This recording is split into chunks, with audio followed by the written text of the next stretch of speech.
आज हम भारत के नए साक्ष्य कानून भारतीय साक्ष्य अधिनियम 2023 के तहत गवाहों की गवाही, उनकी सक्षमता और परीक्षा की प्रक्रियाओं पर एक व्यापक कानूनी अध्ययन शुरू कर रहे हैं। ये अधिनियम, जो साक्ष्य कानून में आधुनिकीकरण और स्पष्टता लाने के लिए लाया गया है, गवाहों से संबंधित प्रावधानों, विशेष रूप से धारा 124 से 168 तक की रूपरेखा को फिर से परिभाषित करता है।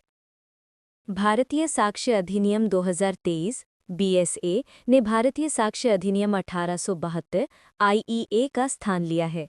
इसका मुख्य उद्देश्य भारत में साक्ष्य कानून को मजबूत करना और इसे आधुनिक कानूनी ज़रूरतों और तकनीकी प्रगति के साथ संरेखित करना है। हमारा ये प्रस्तुतिकरण मुख्य रूप से गवाहों की सक्षमता और परीक्षा से संबंधित बीएसए 2023 के प्रावधानों पर केंद्रित है। मुख्य परिवर्तन ये है कि पुराने कई सिद्धांत समान रहते हुए भी बीएसए ने स्पष्टता और आधुनिकीकरण के लिए कुछ अनुभागों को पुनः क्रमांकित और परिष्कृत किया है। धारा 124 भारतीय साक्ष्य अधिनियम 2023 के अनुसार सभी व्यक्ति गवाही देने के लिए सक्षम होंगे, जब तक कि न्यायालय ये न माने कि वे पूछे गए प्रश्नों को समझने या उन प्रश्नों के तर्कसंगत उत्तर देने से रोक दिए गए हैं। सक्षमता के लिए मूल परीक्षण सरल है।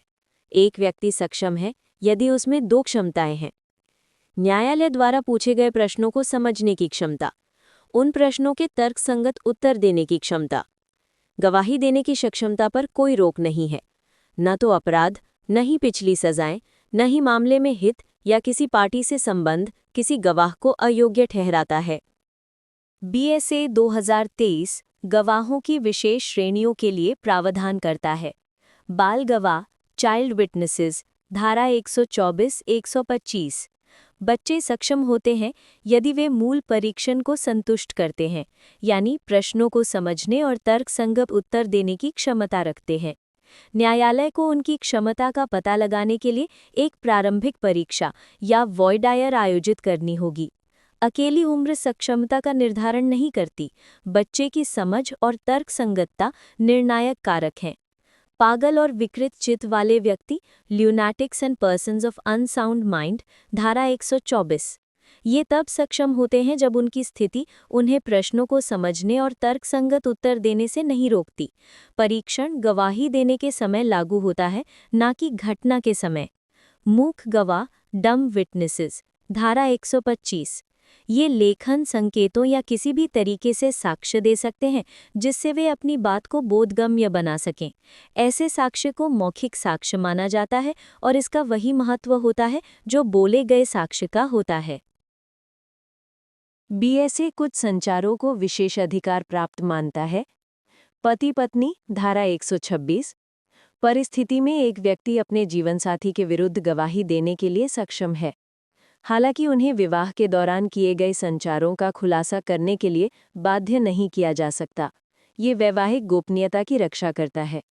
न्यायाधीश और मजिस्ट्रेट, धारा 127। उन्हें न्यायालय में अपने आचरण के बारे में प्रश्नों का उत्तर देने के लिए बाध्य नहीं किया जा सकता। ये उन्हें उस किसी भी बात का खुलासा करने से भी बचाता है जो उन्हें एक न्यायाधीश या मजिस्ट्रेट के रूप में ज्ञात हुई। व्यावसायिक संचार, धारा 129। वकीलों को उनके ग्राहकों द्वारा या उनसे किए गए व्यावसायिक संचारों का खुलासा करने से सुरक्षित रखा गया है। ये प्रभावी कानूनी प्रतिनिधित्व के लिए महत्वपूर्ण है। धारा 140-168 बीएसए 2023 के तहत गवाहों की परीक्षा एक 3-चरणीय प्रक्रिया है। ये चरण साक्ष्य की सत्यता और पूर्णता के परीक्षण में महत्वपूर्ण कार्य करते हैं। नंबर 1, मुख्य परीक्षा। ये गवाह को बुलाने वाले पक्षकार द्वारा आयोजित की जाती है। गवाह अपने वकील के प्रश्नों के तहत मामले से संबंधित तथ्यों का अपना विवरण प्रदान करता है। नंबर 2, जिरह। ये विपरीत पक्षकार द्वारा आयोजित की जाती है। इसका उद्देश्य गवाह की सत्यता का परीक्षण करना, विसंगतियों का पता लगाना और विरोधी पक्ष के पक्ष में तथ्यों को निकलवाना है। महत्वपूर्ण, जिरह मुख्य परीक्षा में दिए गए तथ्यों तक ही सीमित नहीं है। नंबर 3, पुनः परीक्षा। ये मूल वकील द्वारा आयोजित की जाती है। ये गवाह को जिरह के दौरान उठाए गए मामलों को समझाने और अपनी गवाही को स्पष्ट करने का अवसर देती है।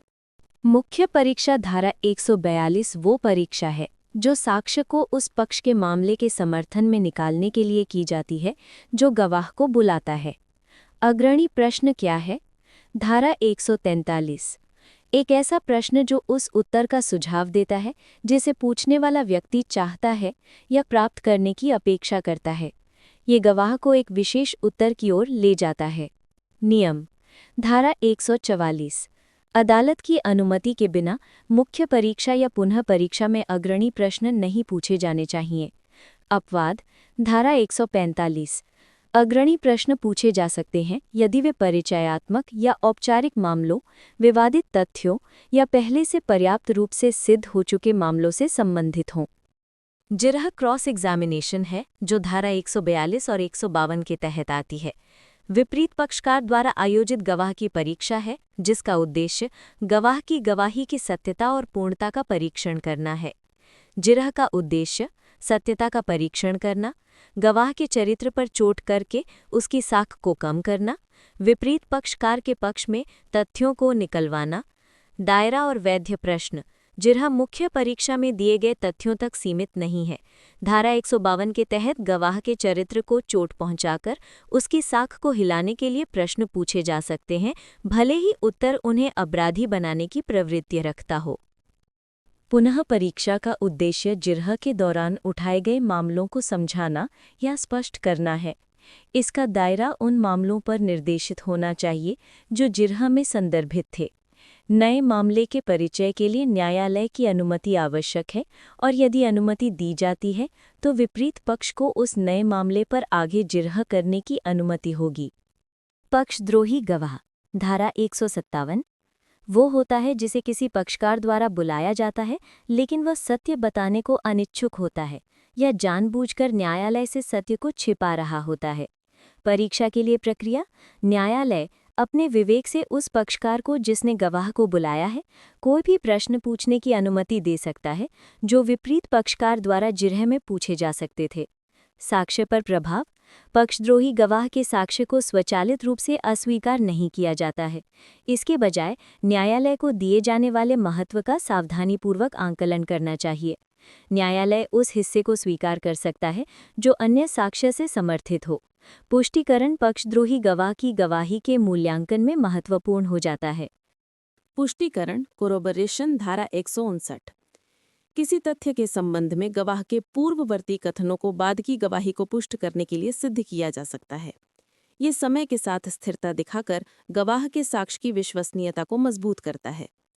साख को कम करना इम्पीचिंग क्रेडिट धारा 158 एक गवाह की साख को निम्नलिखित तरीकों से चुनौती दी जा सकती है। चरित्र साक्ष्य ये सिद्ध करना कि लोग गवाह को सत्यवादी व्यक्ति नहीं मानते हैं। भ्रष्टाचार ये सिद्ध करना कि गवाह को रिश्वत दी गई है या उसने भ्रष्ट प्रलोभन स्वीकार किया है। विसंगति उसके साक्ष्य के किसी भी भाग के असमान पूर्ववर्ती कथनों का प्रमाण। जब साख को कम करने के लिए जिरह की जाती है तो कोई भी पक्ष उनसे खंडन करने के लिए साक्ष्य दे सकता है। धारा 161 मौलिक सिद्धांतों की निरंतरता गवाह की सक्षमता और 3 चरणीय परीक्षा प्रक्रिया, मुख्य परीक्षा, जिरह और पुनः परीक्षा के मौलिक सिद्धांत काफी हद तक भारतीय साक्ष्य अधिनियम 1872 से बनाए रखे गए हैं। आधुनिकीकरण और स्पष्टता BSA 2023 एक अधिक स्पष्ट, अधिक संरचित कानूनी ढांचा प्रदान करता है। पुनः क्रमांकित अनुच्छेद और परिष्कृत भाषा इसे कानूनी चिकित्सकों और न्यायपालिका के लिए अधिक सुलभ बनाती है।